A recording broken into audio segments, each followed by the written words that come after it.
पुस्तकर लेखक पीटर रेसेली जीଙ୍କୁ ମଧ୍ୟ ହୃଦୟରୁ ଧନ୍ୟବାଦ ଦେବା ଏବଂ ତାଙ୍କ ଚେତନା ସହିତ ନିଜକୁ କନେକ୍ଟ କରିଦେବା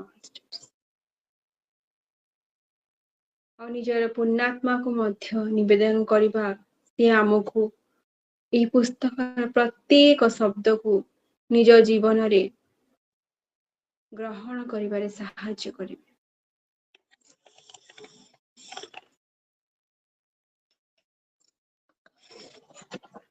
ଚାଲନ୍ତୁ ମାଷ୍ଟର, ବିଗତ କିଛି ଦିନ ଭିତରେ ଆମେ ଜାଣିଲେ ଯେ ମାଷ୍ଟର ଏହି ପୁସ୍ତକରୁ ମୃତ୍ୟୁ ପରେ ଆମେ ପ୍ରଥମେ ପୃଥିବୀର ସବୁଠାରୁ ନିମ୍ନ ସ୍ତରକୁ ଯାଉ, ଯୋଉଟା ହଉଛି ଆମର ସୁଧାର ଗୃହ। ଆଉ ଯୋଉ ସୁଧାର ଗୃହରେ ଆମେ ରହି ଆମେ ଚେତନାର ବିକାଶ କରୁ, ଆମ ଭିତରେ ଥିବା ସେଇ ନିମ୍ନ ଇଚ୍ଛାକୁ ମଧ୍ୟ ପରିବର୍ତ୍ତନ କରି ପୁଣି ଆମେ ହାୟର ଷ୍ଟେଜକୁ ଗତି କରିଥାଉ। ଏଠି ଲେଖକ ଆଜି ପର୍ଯ୍ୟନ୍ତ ବୁଦ୍ଧିଷ୍ଟ ମଙ୍କ ପାଖରୁ ସବୁ ଶୁଣୁଥିଲେ ଆଉ ତାକୁ ସବୁଦିନ ରାତିରେ ଲେଖିକି ମଧ୍ୟ ରଖୁଥିଲେ। କିନ୍ତୁ ଆମେ ଆଜିଠୁ ଜାଣିବା ଲେଖକ ତାଙ୍କର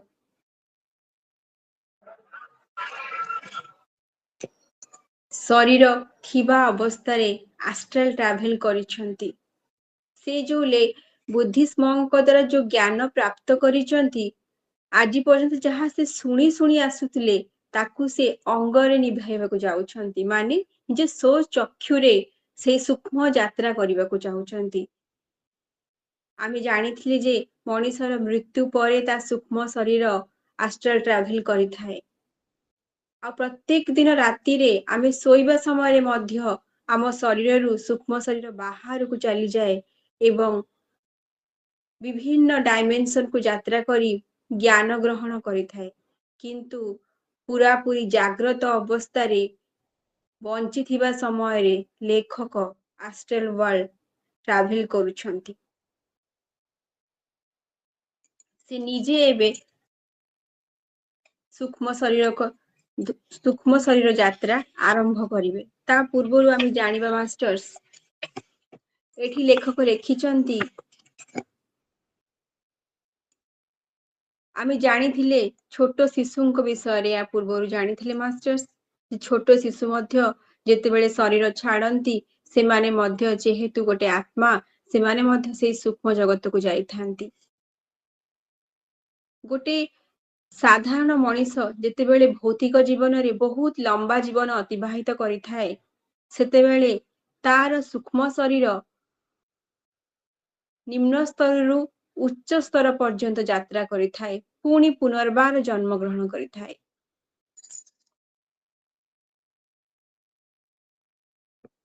वहां पहुंचने के लिए उसे सूक्ष्म जगत से निकलकर जाना होता है,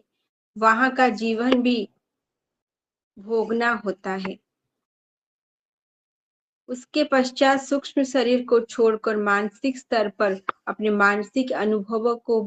वैदिक प्रयासों से सम्मिलित करना होता है। एठी लेखक कहिसंती गोटे नॉर्मल आत्मा जी तार भौतिक जीवन को बहुत लंबा स्तर रे पृथ्वी पृष्ठ रे बितेई आसीची, ताकू प्रथमे से निम्न स्तर को जीवाकू पड़े और निम्न स्तर रे से तार सब किछि ज्ञान प्राप्त करि सारिला परे से कौन करे, तार आस्ट्राल बॉडी को सूक्ष्म शरीर को सेठी त्याग करे। आमे जानिछंती आम सात शरीर विषय जानिछंती, जेतेबेले मनिषर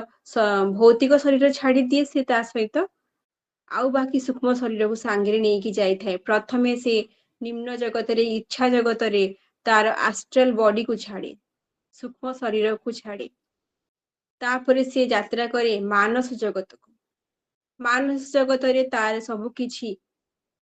प्रक्रिया शेष होला परे से तार मानस शरीर को छाड़ी दिए,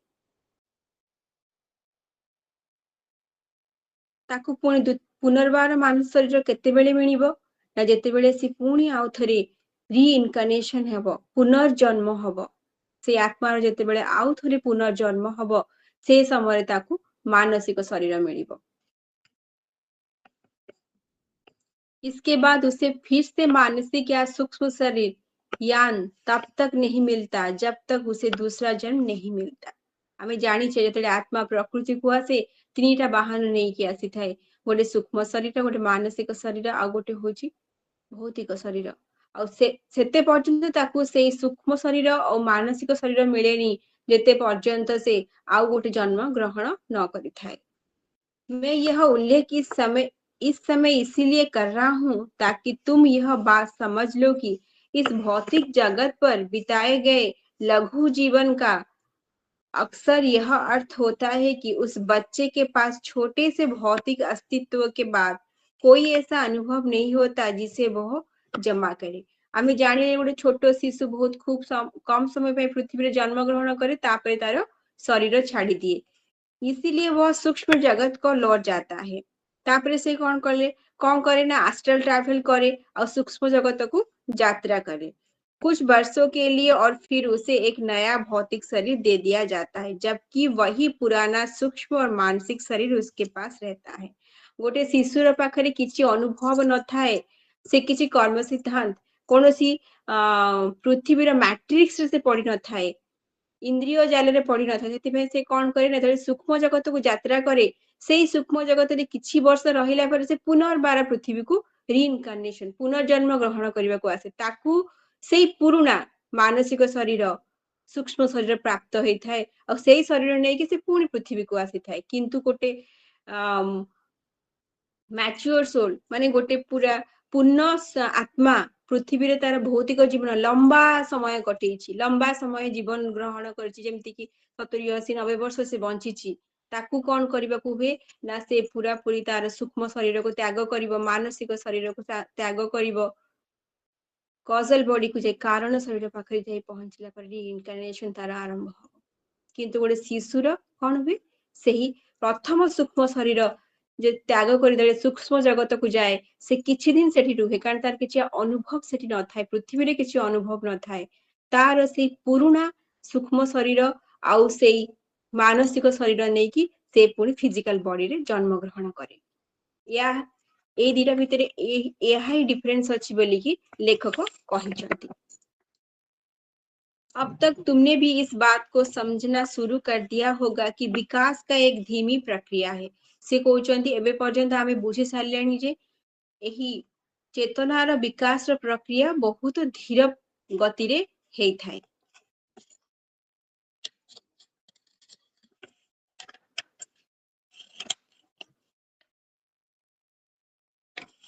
तापरे लेखक एठी बुद्धिस्ट मॉन्क विषय कहिचंती। मॉन्क एथर कहिचंती तमे वर्तमान पूर्ण रूप रे प्रस्तुत हेई सारिच, आज पर्यंत जहाँ तमे शुणुथुल ताकू निजे सूक्ष्म स्थिति रे देखिबा पाई।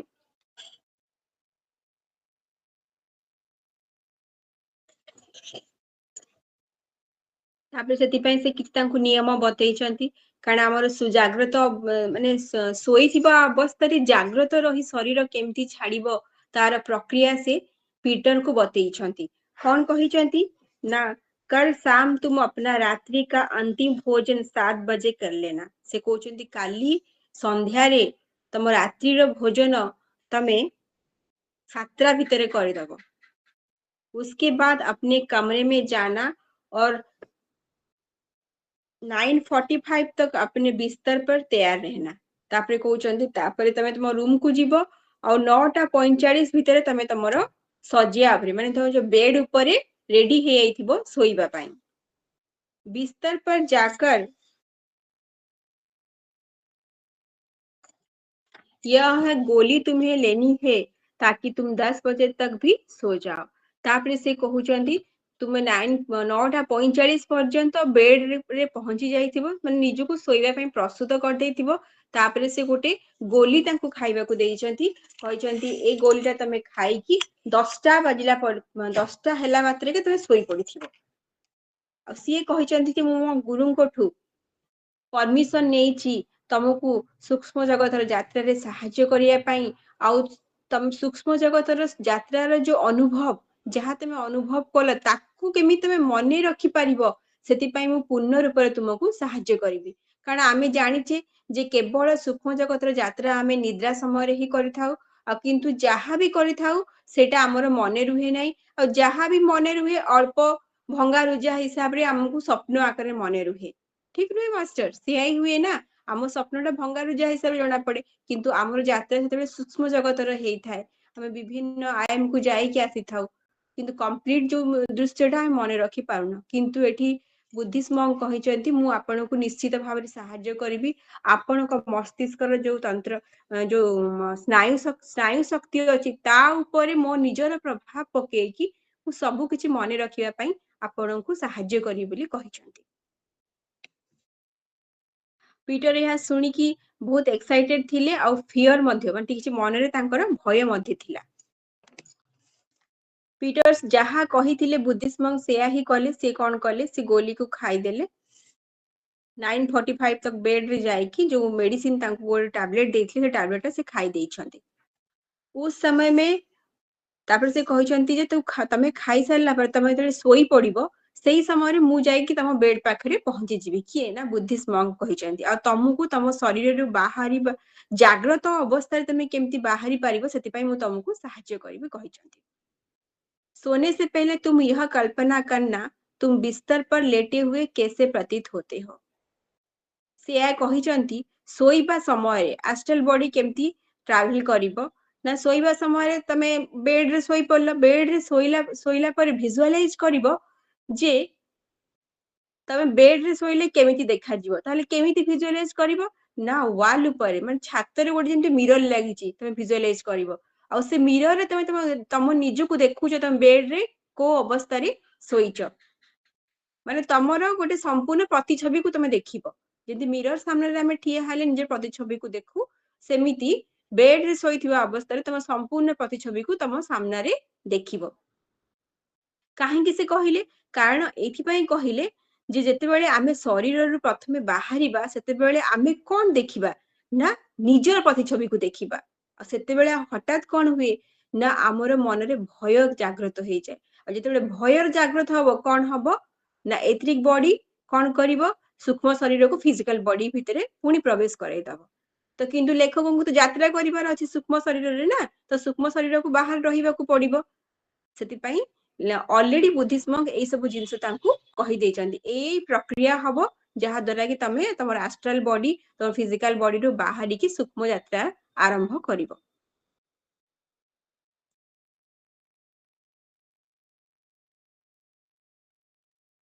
अगर ऐसा है तो बिस्तर पर लेट जाने के बाद तुम्हें क्या दिखेगा वही तस्वीर में तुम्हारे मन में डालना चाहता हूँ क्योंकि यही यही तस्वीर तुम्हें सबसे पहले दिखेगी जब तुम शरीर से बाहर निकलोगे तो से जिनस कहउचंती जे बिस्तर रे सोइला परे तमे कोन देखिबो ना निजु देखिबो स्वयं कारण तमे बाहर सैला पर तुम शरीर रे प्रथमे तमे देखिबो तुम शरीर सोइबा अवस्था रे ही अछि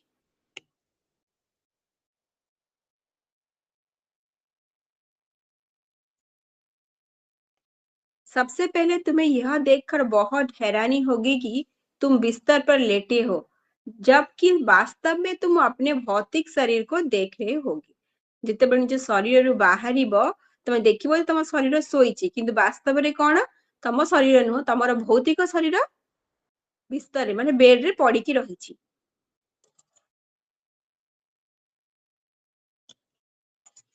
या कहिकी बुद्धिस्ट चली जाइछंती ता पर दिन लेखक कोन करिछंती ना तांकर जहाँ से लेखिथिले आजि पर्यंत ताको बहुत भल भाबरे पढिचंती ताको अनुभव करबा को चेष्टा करिछंती आउ जेमिति लेखक कहिथिले सेमिति 9:45 भितर से बेड को पळेइछंती 7टा भितर 7टा रो खाद्य खाई देई 9:45 रे बेड को पळेइछंती आउ से गोली को जो औषध मेडिसिन को ग्रहण कर दिछंती 10टा भितर तांको निद होई जाईची सोई पड़िछंती जब 10 बजे का घंटा बजना शुरू हुआ तब मुझे अपने शरीर के भीतर कुछ अजीब सी अनुभूति होने लगी से कहउछन जेतेबेले 10टा बाजिला मो निज शरीर भीतर मु किछि ओडे अद्भुत प्रकार अनुभव ग्रहण करि पारिली ऐसा लगा जैसे अंदर कुछ ढीला हो गया से कहउछन जेमति लागुची शरीर रो किछि पार्ट्स की जेमति ढीला हे गला टाइट हे कि थिला ढीला हे गला बॉडी तांको सेमति अनुभव हैला शरीर और कुछ खिसक रहा है माने किछि खसी की पड़ौछि माने शरीर जेमति ढिला हे लूज हे जाइछि और किछि शरीर भितरु खसी की बाहरी जाउछि।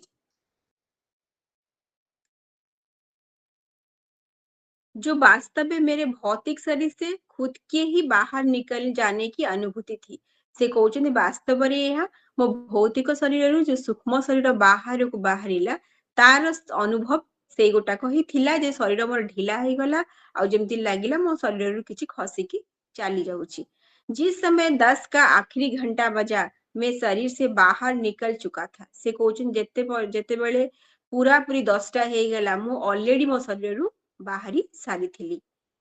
और हवा में लटकते हुए पलंग पर पड़े अपने ही शरीर को देख रहा था। से कहले हवा में लटक सूक्ष्म शरीर कौन ना वायु रे ही थिबो तो से कहउछन्ती मु बाहरे थाइकिरी मो शरीर को ही देखुची जोटा कि बेड रे सोइबा अवस्था रे पड़ी रही। यह बिल्कुल वैसा ही हो रहा था जैसा मुझे बताया गया था। तांकु जेमती कुहा जाइथिला सेमती ही तांको सहित सब किछि हेई चालीची। मैं फर्श पर भी नहीं खड़ा था बल्कि उससे 1 फुट ऊपर था। से कहउचंती मु चट्टाण रे भी ठिया हेई नथिली गोटे फुट ऊपर मु ठिया हेइथिली माने चट्टाण रे मो पाद स्पर्श कर नथिला माने गोटे फुट ऊपर मु ठिया हेइथिली बोली लेखक कहउचंती। यह मुझे स्वयं को भी बाद में पता लगा। तांकु ए विषय मध्ये ज्ञान नथिला जेतेबेले से निजुको देखिले से जे तांकर पाद चट्टाण रे स्पर्श करिनी फ्लोर रे स्पर्श करिनी गोटे फुट ऊपर से ठिया हेइछन माने किए ठिया तांको सूक्ष्म शरीर ठिया हेइछि। तापरे से कहउचंती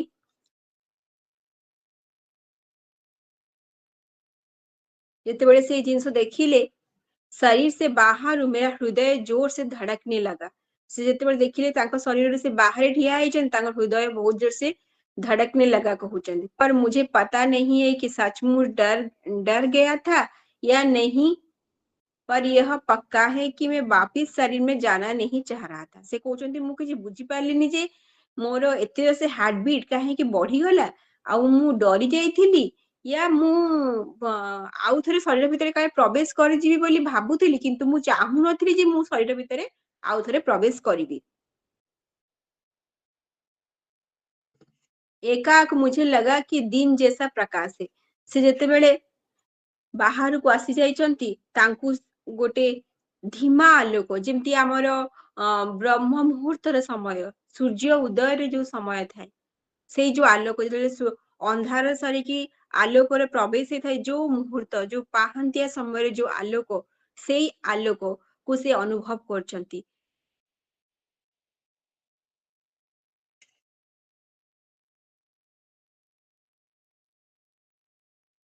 ब्लू ग्रे ब्लू ର ଲାଇଟ କଲର ର ଜଲ ଯୋଉଟା ପାହାନ୍ତା ସମୟରେ जो कलर देखा जाए से कलर को से अनुभव करचंती। एकाएक मुझे लगा कि दिन जैसा प्रकाश है। पहली बार उस रोशनी को देखा जो सूक्ष्म स्तर पर हर जगह हर समय रहती है। से कहउचंती सूक्ष्म जगतर आलोक विषय रे सूक्ष्म जगतर प्रत्येक स्तर रे एही कलर ର आलोक देखा जाए। सूक्ष्म जगत रे ना राति थाए ना दिन थाए प्रत्येक समय से गोटे प्रकार कलर सबु जगार जो आमर लाइट ब्लू ग्रे कलर। उस वक्त तो इतना ध्यान से नहीं देखा समझ पाया पर बाद में लगा उसका रंग स्लेटी नीला नीला सा था बिल्कुल ऐसे जैसे प्रभात होने पर हल्की सी रोशनी होती है। से कहे बिल्कुल सेई भलिया जेमती सखाळु प्रभात समय रे हल्का हल्का जो रोशनी थाए आलोक थाए सेई बलिया ही सूक्ष्म जगतर होउची कलर।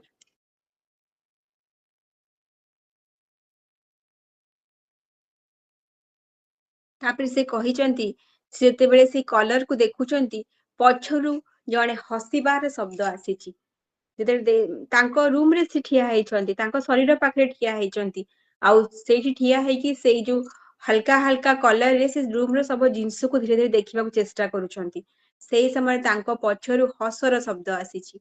जेतेबेले से बुली पड़ी देखिचंती तांको पाखरे ठिया हेइचंती तांको भाई पीटर सेलिंग को भाई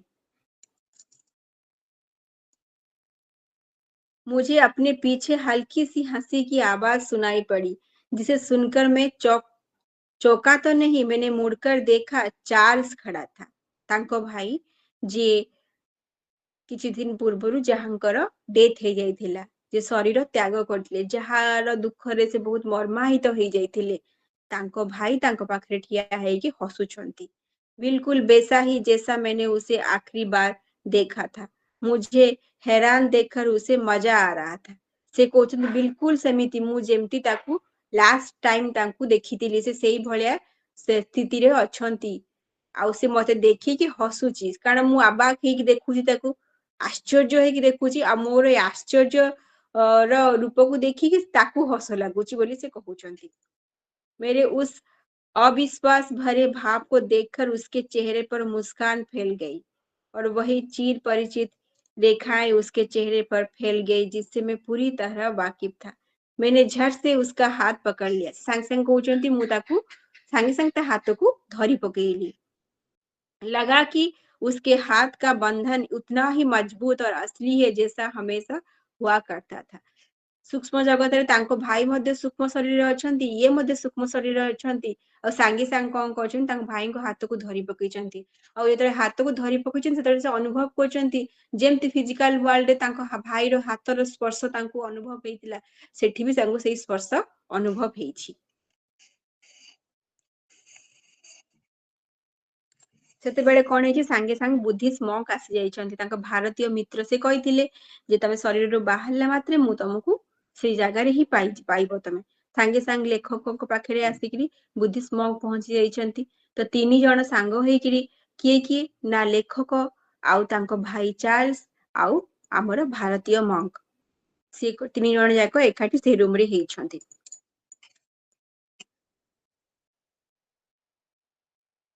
ତାପରେ ବୁଦ୍ଧିଷ୍ଟ ମଙ୍କ କହିଛନ୍ତି ଆରେ ଆଶ୍ଚର୍ଯ୍ୟ ହବାର କିଛି ନାହିଁ, ଇଏ ହଉଛି ସେ ଅରିଜିନାଲ ଚାର୍ଲସ, ତମ ଭାଇ ଯାହାଙ୍କ ଦୁଃଖରେ ତମେ ଦୁଃଖିତ ହଉଥିଲ ସେ ହଉଛନ୍ତି ଚାର୍ଲସ। ସିଏ ତମ ପାଖାପାଖି ଥିଲେ, କିନ୍ତୁ ଯେହେତୁ ତମେ ତା ଭୌତିକ ଶରୀରରେ ଥିଲ ତାଙ୍କୁ ଅନୁଭବ କରିପାରୁନଥିଲ, ତମେ ଏବେ ସୂକ୍ଷ୍ମ ଶରୀରରେ ଅଛ ତ ତାଙ୍କର ସୂକ୍ଷ୍ମ ଶରୀରକୁ ତମେ ଦେଖିପାରୁଛ ବୋଲି ଲେଖକ ଏଠି ଲେଖିଛନ୍ତି। ବୁଦ୍ଧିଷ୍ଟ ମଙ୍କ ଏହା ତାଙ୍କୁ କହିଛନ୍ତି।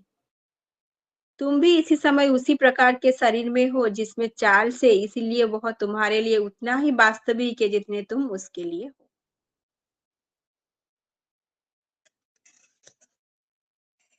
ତାପରେ ସାଙ୍ଗେ ସାଙ୍ଗେ ସେ ତାଙ୍କ ଭାଇଙ୍କ କାନ୍ଧ ଉପରେ ହାତ ପକେଇ ଦେଇଛନ୍ତି।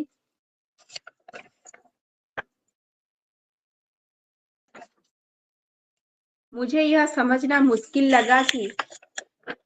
सूक्ष्म शरीर बिल्कुल भौतिक शरीर जैसा है, फिर भी उसमें ना मांस है ना अस्थियां है। से कहले कि मते बहुत आश्चर्य लागिला जे सूक्ष्म शरीर बिल्कुल पूरा भौतिक शरीर भलिया, किंतु ता देहरे ना मांस अछि ना हाड़ अछि। ଆମର ସୂକ୍ଷ୍ମ ଶରୀରର ଡିଫରେନ୍ସ କେତେବେଳେ ଆମେ ଅନୁଭବ କରିବା ନା, ଗୋଟେ ମଣିଷର ପୁରା ଡେଥ୍ ହେଇଯାଏ, ଯେତେବେଳେ ତାର ଫିଜିକାଲ ବଡି ଛାଡେ, ତା ସୂକ୍ଷ୍ମ ଶରୀରର ସ୍ଥିତି ମାନେ ତା ସୂକ୍ଷ୍ମ ଶରୀରର ଯୋଉ ଘନତ୍ୱଟା,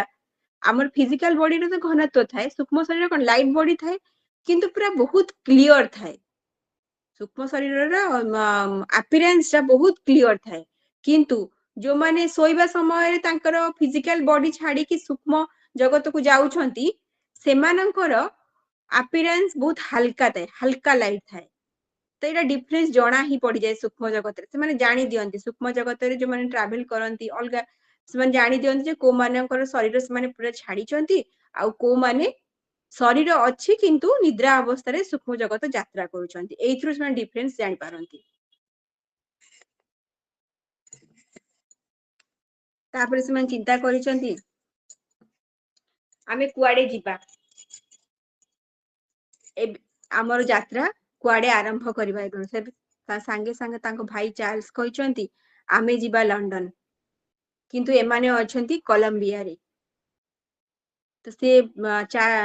ପିଟର ଏଟା ଶୁଣିକି ଆଶ୍ଚର୍ଯ୍ୟ ହେଇଛନ୍ତି, ଆମେ ତ କଲମ୍ବିଆରେ ଅଛୁ, ଲଣ୍ଡନ ଯିବା, ଏଠୁ 6000 କିଲୋମିଟର ଦୂର। ତାପରେ ଏଠୁ କହିଲେ ଠିକ ଅଛି ଚାଲନ୍ତୁ ଯିବା। ସମସ୍ତେ ଆଗ ପଛ ହେଇ ବାହାରିଛନ୍ତି, ପିଟର ପଛରେ ଅଛନ୍ତି। ପିଟର ଦେଖୁଛନ୍ତି ଯାଇକି କବାଟ ଖୋଲିକି ବାହାରକୁ ଯିବେ ବୋଲି, ତାଙ୍କ ଭାଇ ସେତେବେଳେ ହସୁଛନ୍ତି। से कहउछन्ती एठी आ कबाट खोलिबार किछि आवश्यकता नाही कबाट मध्य देबे तमे प्रवेश करिकि जाई परिबो आ समस्त मध्ये से कबाट भितर देकी प्रवेश करिकि जाउछन सूक्ष्म शरीर पई आ कोनोसी अवरोध ही न थाए पाहाचर जेतले चढ़िपा आरंभ करिसंती तळକୁ ओल्हिबा पई सेतेबेले पीटर पछरे थाई देखुचंती जे समस्ते आराम से बिना पाहाचर स्पर्श रे जेंती उड़ीबा अवस्था तळକୁ खसिकी पळौचंती और सीए मध्ये चेष्टा करिकि सेमिति चालिकी बाहरକୁ बाहरी आसीचंती बाहर जाई पहुंचीचंती और तांकर यात्रा आरंभ करछंती आमे आगुर जानिछे सूक्ष्म शरीर फ्रैक्शन ऑफ टाइम रे टोटल पूरा वर्ल्ड को भी से बुली परिबो कारण सूक्ष्म शरीर स्पीड बहुत अधिक थाए लाइट रो स्पीड भी बहुत अधिक स्पीड सूक्ष्म शरीर गति रे थाए तो से माने आरंभ करिसंती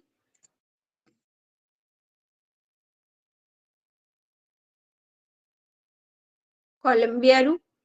लंडन जीवा पई आरंभ करिसंती तो समस्ते कोन करछंती पवन रो बेग रे आकाश रे तीन जन जाको उड़ीबा आरंभ करिसंती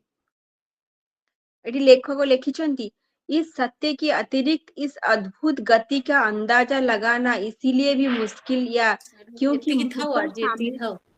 काली करबा लंबा है जाउची वीडियो हां ए टिक्का खाली सरी जाओ ए गोटा तो से कहउचंती जे जेतेबेले से पवनर गति रे उड़ीबा आरंभ करिसंती तांकु पवनटा भी अनुभव होनी आमे यदि कोनोसी भौतिक शरीर रे पवन यदि होउतबो आमे कोन करबा यदि स्पीड रे जिबा आरंभ करबा कोन पवनटा हम मुहरे बाडे हुए हम शरीर रे बाडे हुए पवनटा को आमे अनुभव करू किंतु से माने एते स्पीड रे जाउथिले जे तांको देह रे भी कोनोसी पवन रो अनुभव हो नथिला कारण सूक्ष्म शरीर रे से किछि अनुभव प्राप्ति करि पारंती नाही तेजी गति से चलते पर होता है ठीक अछि मास्टर्स आज एठी रहिबा काली आगो को जानिबा से केमति जाई कि पहुंचुचंती लंडन रे पहुंचुचंती लंडन तांकर एक्सपीरियंस सब कोन नुआ नुआ जिंस पीटर एथे जानिबा जानुचंती तांको मध्ये बहुत आश्चर्य लागुची आ से सब सूक्ष्म जगतर नुआ नुआ जिंस रे निजुकु अभिभूत करूचंती काली हम विषय जानिबा काली समस्त जोड़ंतु आगु को बहुत सुंदर इंटरेस्टिंग अछि धन्यवाद masters thank you so much love